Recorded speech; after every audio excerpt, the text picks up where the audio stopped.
मसीह में प्रियो, आप सबों को यीशु मसीह के मेज प्रोग्राम में स्वागत है। सबको यीशु सहाय, जय मसीह की, प्रेज द लॉर्ड, जय यीशु, हालेलुया। आज प्रभु की मेज में जो मन्ना या वचन या भोजन परोसी जाएगी उसे हम लोग लेते हैं यशायाह नबी की पुस्तक, यशायाह भविष्यवक्ता की पुस्तक, उसका 28 अध्याय, उसका 2 पद को हम लोग पहले पढ़ेंगे, 26 और 29 को। 29 में लिखता है, यह भी सेनाओं के यहोवा की ओर से नियुक्त हुआ, वह अद्भुत युक्ति करने वाला और महाबुद्धिमान है। दूसरा पद है, क्योंकि उसका परमेश्वर उसको ठीक ठीक काम करना सिखलाता है और बताता है। मसीह में प्रियो, अभी हम लोग नए युग में हैं, संसार के अंतिम चरण में, जो साइंस की चरम सीमा पर हैं हम लोग जो है मंगल ग्रह में, चंद्र ग्रह में, सभी जगह अपने अपने लोगों को वहाँ उतार रहे हैं और वहाँ का स्टडी कर रहे हैं और वहाँ रहने की भी हम लोग सोच रहे हैं। ये मनुष्य सोच रहा है, साइंटिस्ट सोच रहे हैं कि जो है वो अपनी युक्ति, अपनी बुद्धि, अपनी सामर्थ्य से कर रहा है, लेकिन ऐसा नहीं है। सभी बातें परमेश्वर की ओर से होता है। परमेश्वर ही जो है मनुष्य को ऐसा बुद्धि देता है कि वह इतनी बड़ी बड़ी खोजों को करता है। और जो है, जैसे कि आज हम लोग मोबाइल के जरिए जुड़ करके परमेश्वर के वचन को यीशु मसीह के मेज में आकर के भोजन करने के लिए बैठे हैं, सुन रहे हैं, यह भी जो है परमेश्वर की योजना के तहत में इस मोबाइल का जो है खोज और आविष्कार है, जिसके लिए हम लोग प्रभु यीशु मसीह को, उसके पापा परमेश्वर पिता को, पवित्र आत्मा को और जो साइंटिस्ट लोग इसके खोज किए हैं, धन्यवाद देते हैं। और हम लोग चाहते हैं कि वे भी उद्धार को पाए। लेकिन हमारे मन में आता होगा विचार कि यह क्यों कर संभव है कि परमेश्वर ऐसा बुद्धि देता है, या परमेश्वर के बिना बुद्धि के ही जो है हम लोग जो है ऐसा कर सकते हैं। लेकिन ऐसा संभव नहीं है। इसको देखने के लिए हमें यशायाह नबी के पुस्तक के 28वां अध्याय का 23 पद से 29 पद को देखना पड़ेगा, जिसमें यशायाह नबी कहता है, कान लगाकर मेरी सुनो, ध्यान धरकर मेरा वचन सुनो। क्या हल जोतने वाला बीज बोने के लिए लगातार जोतता रहता है? क्या वह सदा धरती को चीरता और हेंकता रहता है? क्या वह उसको चौरस करके सौंफ को नहीं छितराता, जीरे को नहीं बिखेरता और गेहूं को पांति पांति करके और जौ को उसके निज स्थान पर और कठिया गेहूं के खेत की छोर पर नहीं बोता है?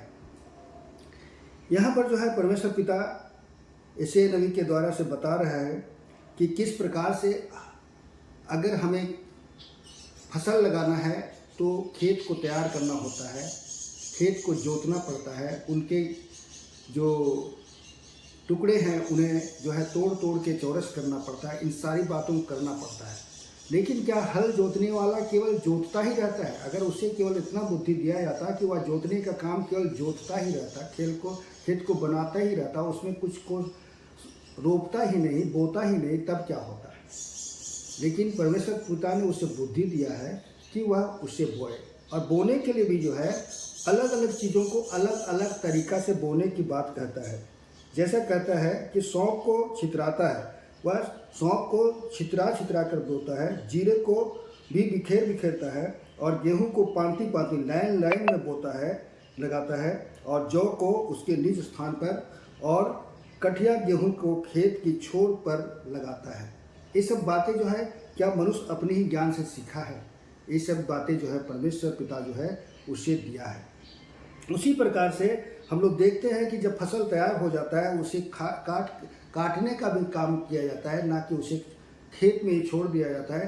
काटने का भी बुद्धि जो है परमेश्वर पिता ही देता है, और अलग अलग फसल को अलग अलग प्रकार से जो है काटा जाता है और उसे खलिहान में लाया जाता है, और उसका दावनी करने का भी अलग अलग परमेश्वर पिता अलग अलग चीज़ों को अलग अलग तरह से बुद्धि दिया, जिसे मनुष्य करता है। इसको हम लोग 27वें पद में हम लोग पढ़ते हैं, दावने की गाड़ी से तो सौंफ दाई नहीं जाती, देखिए, दौने के लिए गाड़ी बनाया गया है जिससे गेहूँ, धान और बड़े बड़े अनाज जो है दावे जाते हैं।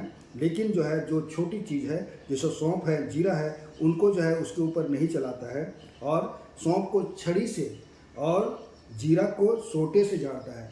छोटी छोटी चीज़ है जीरा और सौंफ, इसके बावजूद दोनों के लिए एक छड़ी का इस्तेमाल किया गया है, एक सोटी का इस्तेमाल किया है। और ये भी बताता है रोटी के लिए अन्न की दौनी की जाती है।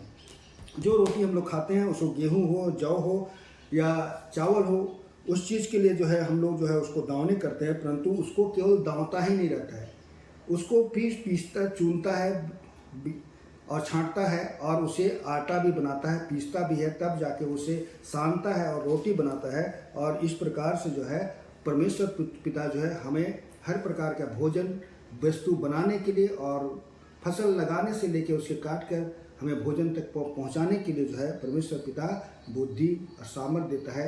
यही कारण है कि आज हम लोग जितने भी अंतरिक्ष में बड़े बड़े आविष्कार को हम लोग देख रहे हैं, चाहे वो सैटेलाइट हो, चाहे वो कोई भी चीज़ हो, उन सभी चीज़ों को भी परमेश्वर पिता ने ही हमें बुद्धि दे करके जो है ये सब बातें किया है। इसके लिए हमें परमेश्वर पिता को धन्यवाद देना है, क्योंकि वह अद्भुत युक्ति करने वाला है, हमारे लिए हर प्रकार की चीज़ों को खोजने वाला है और उसका बुद्धि जो है बहुत बड़ा बुद्धि है। और वह हमें जो है परमेश्वर जो है ठीक ठीक समय में ठीक ठीक काम करने के लिए जो है कहता है।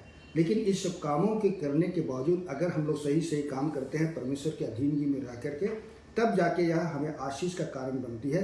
वरन हर एक चीज़ जो है, जो भी आविष्कार हम कर रहे हैं या परमेश्वर पिता हमें बुद्धि से कराया है, उससे शैतान ठग करके जो है हमें विनाश की ओर ले जाता है। परमाणु जो बना, परमाणु बम भी जो है एक एनर्जी के रूप में इस्तेमाल किया जा सकता है, लेकिन उसे जो है एक दूसरे देश को, एक दूसरे मानव को जो है बर्बाद करने के लिए जो है इस्तेमाल किया जा रहा है, जो कि यह गलत है।